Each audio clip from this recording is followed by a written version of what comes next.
بسم اللہ الرحمن الرحیم۔ کیا ملک پاکستان جیسے ماحول میں قادیانیوں کو اپنی تبلیغ کی اجازت ہونی چاہیے یا نہیں؟ چیف جسٹس آف پاکستان نے ایک اپنا ریمارکس دیتے ہوئے جملے کہے ہیں کہ قادیانیوں کو بھی اپنی تبلیغ کی اجازت ہونی چاہیے۔ یہ سوال بہت زیادہ اہم ہے جس میں بہت زیادہ مسلمان تشویش میں مبتلا ہیں۔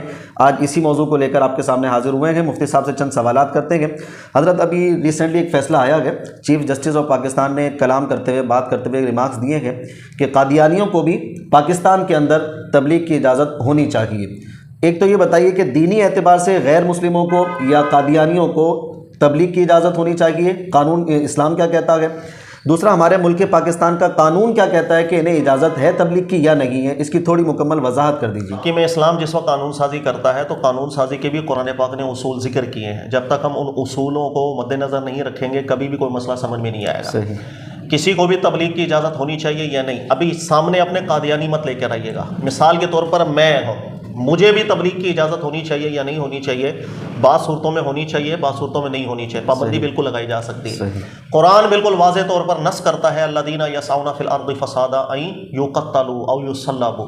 جو بھی شخص زمین کے اندر فساد کی سعی کرتا ہے تو اس کے لیے ہمارے دین نے سزائیں مقرر کی ہیں، یعنی اس پر قانون سازی ہو سکتی ہے۔ سزا مقرر کرنا خود اس بات کی طرف سب سے بڑا اشارہ ہوتا ہے کہ یہ میٹر ایک سیاسی اور قانونی ہے جس کی طرف اللہ تعالیٰ انڈیکیشن کر رہے ہیں۔ دیکھیں، ہمارے دین کے اندر جان، مال، عزت، دین، ان چار چیزوں کا جو فتنہ ہے اس کو سب سے بڑا فتنہ قرار دیا ہے۔ یہی وجہ ہے کہ جہاں مال کی بات آتی ہے سزا سخت ہو جاتی ہے ہاتھ کاٹنے کی، جہاں پر عزت کی بات آتی ہے کسی نے کسی عورت پر تہمت لگا دی اس پر سزا آ جاتی ہے 100 کروڑوں کی، اور اگر جھوٹی تہمت لگائی ہے تو خود اس پر سزا آ جاتی ہے 80 کروڑوں کی۔ تو جہاں پر جان، جہاں پر مال اور جہاں پر دین کا فتنہ آ سکتا ہے ہمارا دین وہاں پر پابند کر دے گا، کیونکہ یہ وہ چیزیں ہیں، جان، مال، عزت اور دین، اس کی وجہ سے زمین پر فساد ہو سکتا ہے۔ جہاں پر کسی سے بھی فساد کا اندیشہ ہو، اس کی تبلیغ سے، اس کی عبادت سے، اس کے غیر عبادت کسی عمل سے، وہاں پر حاکم بالکل قانون سازی کر سکتا ہے، اس پر رکاوٹ ڈال سکتا ہے۔ اس لیے میں نے آپ کو کہا کہ قادیانیوں کو فی الحال اپنے ذہن میں نہیں، میں ہوں مثلا کامران، میری تبلیغ کرنا پاکستان کے ماحول کے اندر اگر فساد کا سبب بن رہا ہوگا تو بالکل مجھ کو پابند کیا جا سکتا ہے، اور اس کے علاوہ کوئی فرقہ ایسا ہے جس کی تبلیغ کرنا فساد کا سبب بن سکتا ہے، پابندی لگائی جا سکتی ہے۔ اسی طریقے سے پاکستان جیسا ماحول ہے، یہاں پر قادیانیوں کو وہ بعد میں ڈسکشن ہوگی اس چیز کی کہ بھائی وہ تبلیغ ٹھیک کر رہے ہیں یا غلط کر رہے ہیں، لیکن صرف قادیانیوں کو تبلیغ کی اجازت پاکستان کے اندر اس جملے سے وہ وبال مچے گا، آپ خود کچھ دنوں کے اندر آپ دیکھ لیں گے یہاں پر اتنا بڑا فساد ہوگا، جسٹس صاحب کو بھی خود معلوم ہو جائے گا کہ یہ جملہ میرا کہنے والا نہیں تھا۔ اچھا، یہ معاملہ اگر اتنا ہی خطرناک ہے، فساد کا سبب بن سکتا ہے یا بنتا ہے، تو اتنے حساس منصب پر بیٹھ کر ایک چیف جسٹس صاحب کو یہ زیب دیتا ہے کہ وہ ایسے جملے کہہ دیں جس کی وجہ سے مسلمانوں کے جذبات بڑھ کے پھر وہی فسادات جنم لے زمین کے اندر، یا بلا وجہ کوئی قانون ہاتھ میں لے؟ تو اس طریقے سے ان کو کرنا چاہیے، کوئی احتیاط نہیں کرنی چاہیے؟ بالکل نہیں کرنا چاہیے تھا، اور یہ جملہ زبان سے اتنے بڑے مسند کے اوپر بیٹھ کر کے کرنا ہی نہیں چاہیے۔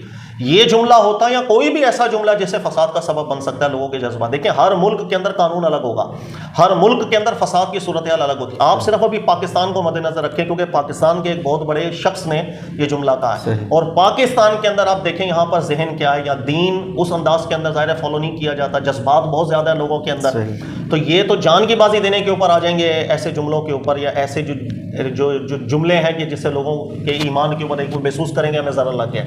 دیکھیں ہمارا دین اتنا نازک ہے، میں نے آپ کو پہلے ایک اصول بتایا، ایک استدلال بتا دیا ہے، جہاں پر فتنہ فساد ہے وہاں پر پابندی، قانونی پابندی آ سکتی ہے، چاہے آپ نماز پڑھ رہے ہیں۔ رسول اللہ صلی اللہ علیہ وسلم جنگ خندق ہو رہی ہے، جنگ ہو رہی ہے اور جنگ رک نہیں رہی ہے، نمازیں چھوڑ دی، ظہر، عصر، مغرب، بعد میں نمازوں کی قضا کی گئی۔ سوال پیدا ہوا کیوں؟ نماز پڑھنا فرض ہے، اللہ کے رسول ہیں صلی اللہ علیہ وسلم نماز ادا نہیں فرما رہے، اس لیے کہ اس وقت جان کا ایک اندیشہ اور فتنہ تھا، اگر صحابہ کرام جنگ چھوڑ کے نماز پڑھ لیتے کافر مار دیتے۔ اللہ کے نبی علیہ الصلوۃ والسلام نے اپنے عمل مبارک سے ثابت کیا کہ جہاں پر فتنہ اور فساد کا اندیشہ وہاں عبادت بھی ترک کی جاتی ہے۔ اسی کی دوسری مثال میں آپ کو دیتا ہوں، ہندوستان کے کئی شہر ایسے ہیں جہاں گائے کی قربانی کرنے سے فتنہ فساد کا ماحول پیدا ہوا، حالانکہ قربانی کرنا ایک واجبات میں سے، ایک اہم عبادات میں سے، لیکن بڑے بڑے علماء کرام کو آپ پڑھ لیں گے وہ پابندی لگا دیتے تھے اس معاملے کے اوپر کہ جہاں فتنہ اور فساد کا اندیشہ ہے آپ کی عبادت کرنے سے بھی وہاں پابندی لگا دی جاتی ہے کہ فساد، فتنہ ہمارے دین کو بالکل پسند نہیں ہوتا، اگر عبادت میں بھی فتنہ آ رہا ہے روک دیا جائے گا۔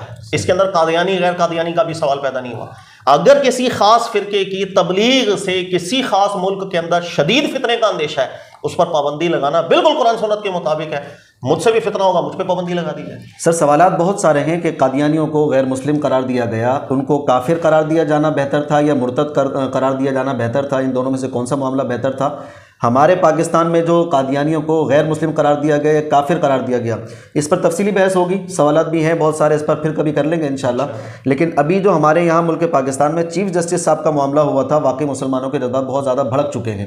تو ہماری چیف جسٹس صاحب سے بھی گزارش ہے، اوروں سے بھی گزارش ہے کہ ایسے معاملات جو اسلام کے خاص ہوں، حساس موضوعات ہوں، ان کو نہ چھیڑا جائے۔